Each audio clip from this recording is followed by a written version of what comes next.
A policeman hit a disabled girl, but he did not know that her father was an FBI agent. The bustling streets of New York City echoed with the usual city sounds: the distant hum of traffic, people chatting on their way to work, and the occasional street vendor calling out to potential customers. It was just another day for Officer Trent Foster, a seasoned cop with a reputation for being quick-tempered. He was on his usual patrol, feeling the weight of the city's problems pressing on his shoulders.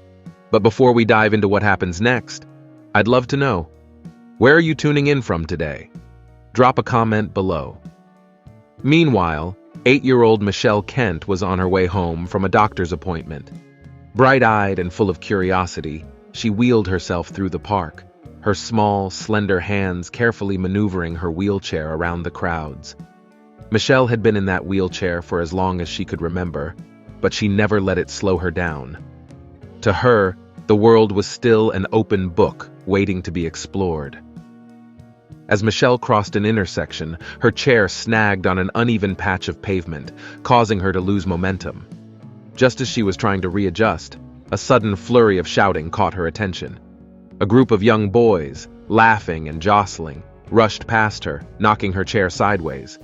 She tumbled, landing hard on the pavement. Before she could fully grasp what had happened, a shadow loomed over her. Officer Foster approached, his face twisted in frustration. "Get off the road! You're causing a mess!" he barked. Startled and confused, Michelle tried to explain.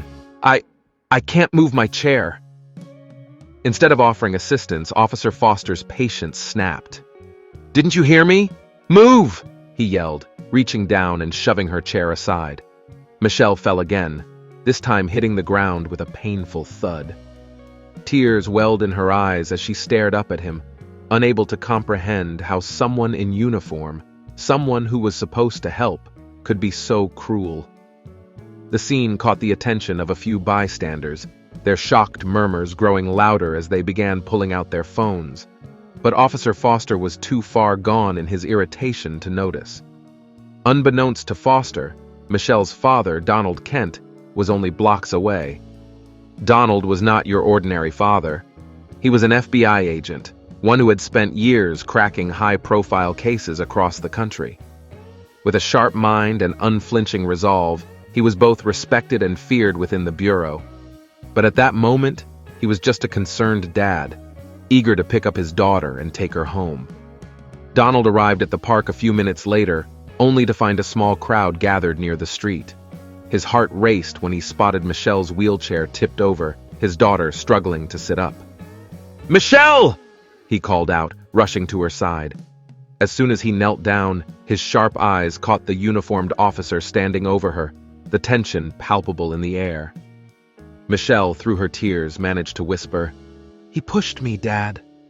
The words ignited something primal in Donald.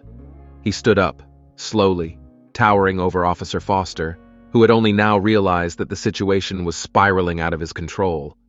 But Foster still didn't understand the gravity of the situation. "You think you can treat people like that?" Donald said, his voice low and dangerously calm. Officer Foster crossed his arms, the arrogance still lingering. "She was blocking the road. I had to clear the way." Donald's eyes narrowed, his jaw clenched. "She's 8 years old, in a wheelchair, and you pushed her?" There was a shift in the atmosphere as Donald Kent subtly revealed his FBI badge, flashing it just long enough for Officer Foster to comprehend what he was up against. The color drained from Foster's face, and he instinctively took a step back. The murmurs of the crowd grew louder. Phones were still recording, capturing every second of this unfolding drama. "I didn't know," Foster stammered, the bravado quickly slipping from his voice. "That's the problem, isn't it?" Donald interrupted, his voice steely. "You didn't bother to know. You acted on impulse, and now you've assaulted my daughter." Officer Foster's mind raced, trying to formulate a response, but it was too late. The crowd's judgment was clear, and worse, so was the legal consequence of his actions. Donald wasn't just any father.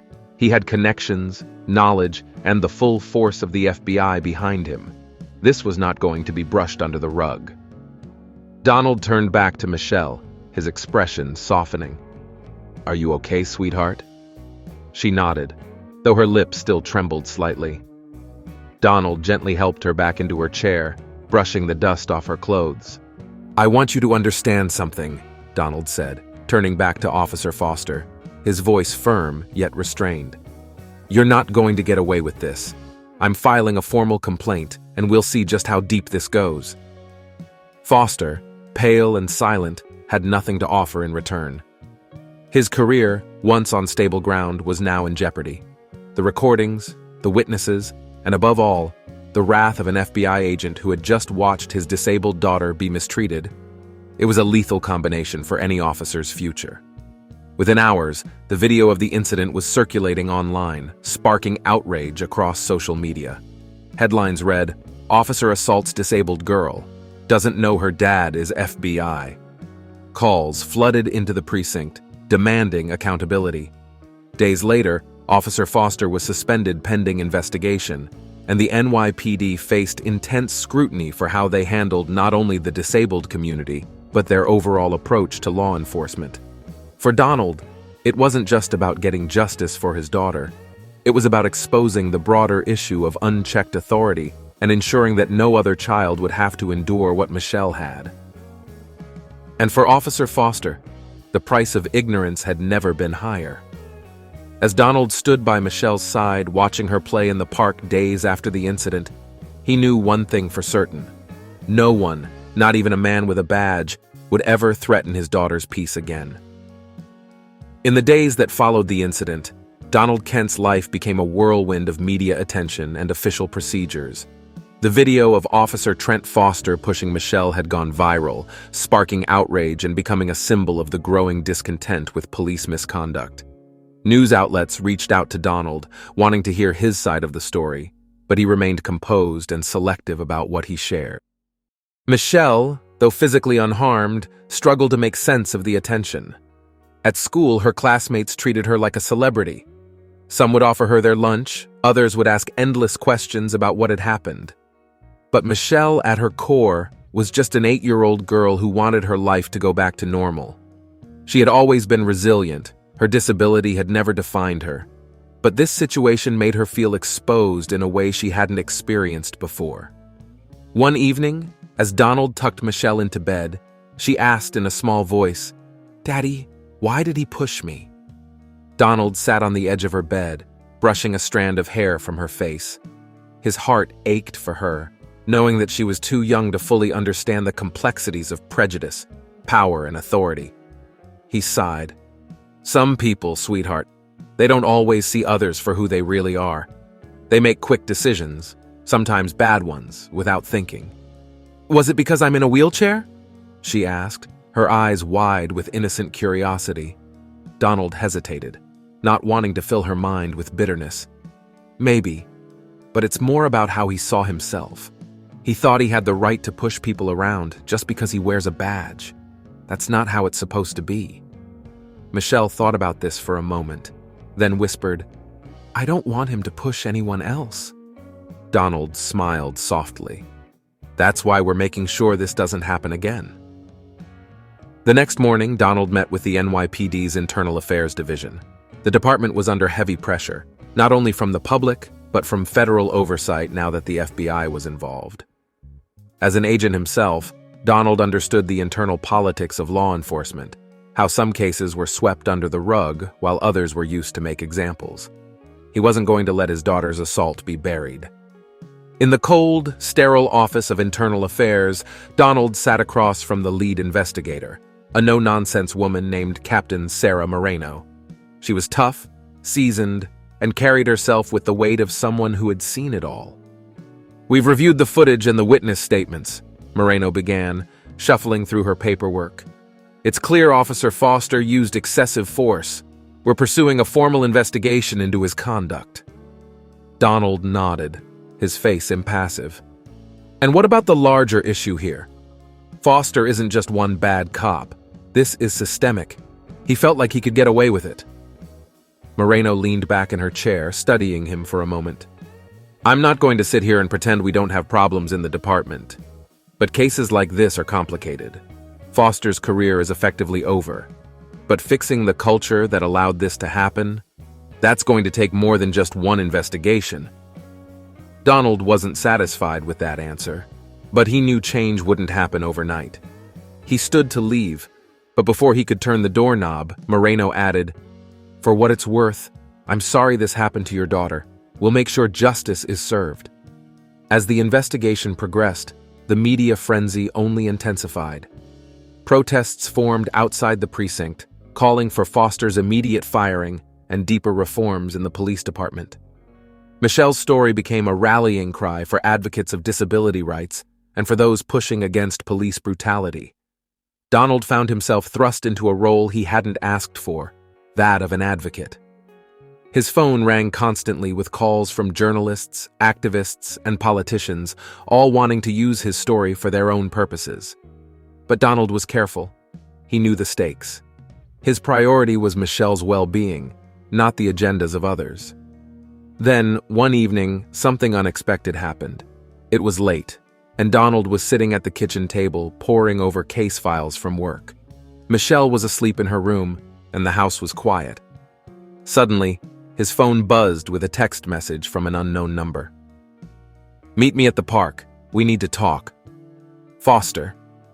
Donald's first instinct was to ignore it, but something about the message intrigued him.